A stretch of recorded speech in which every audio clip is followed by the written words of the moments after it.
Hello दोस्तों, नमस्कार। अभी मैं आया हूँ आवास विकास स्थित डॉक्टर राम मनोहर लोहिया हॉस्पिटल में, जहाँ दीपावली और भैया दूज के बाद जब हॉस्पिटल खुला तो पर्चा काउंटर पर मरीजों की भारी भीड़ उमड़ पड़ी। पर्चा काउंटर संचालक ने बताया कि अभी तक 850 पर्चे बन चुके हैं और अभी भी लाइन लंबी लगी हुई है। आप भी देख सकते हैं कितने लोग लाइन में लगे हुए हैं। आज कितने पर्चे बने हैं? अभी इस टाइम लगभग 650 बन चुके हैं। कितने बजे तक पर्चे बनेंगे भी? 1:30 बजे तक। और कितने लोग अभी लाइन में हैं अंदाज? अभी अंदाज से लगभग 150 लोग हैं, तो इस हिसाब से 200-250 करीब और बन जाएंगे। किसके ज़्यादा पर्चे, लोग किसके मरीज़ ज़्यादा आ रहे हैं? इस टाइम वही खांसी जुकाम बुखार आ रहे हैं। ठीक।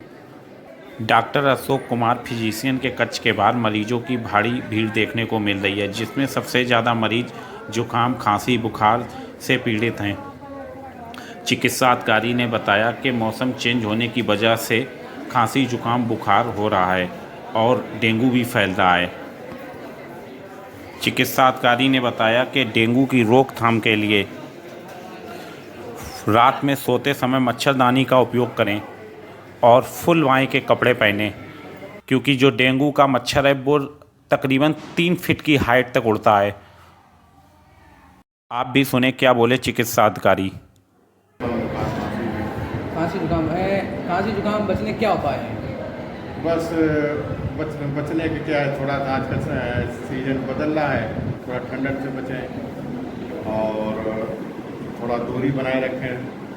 जैसे घर में एक हो जाता है बुखार, तो ये है कि थोड़ा उससे दूरी रखें।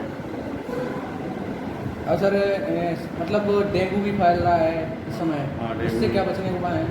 डेंगू के लिए एक मच्छर जो है वो इसका मच्छर दिन में काटता है, तो मच्छर से थोड़ा जो है वो घर में सफाई रखें और पानी आनी न भरने दें कहीं पे। मोजे पहनो ऊँचे तक और पैंट पहने रहें, जिससे कि मच्छर अंदर नीचे ही काटता है। वो जो डेंगू मच्छर है नीचे काटता है, तो ज़्यादा नहीं उड़ सकता है, तो उससे थोड़ा सा कपड़े पूरे पहने। ठीक है, थैंक यू।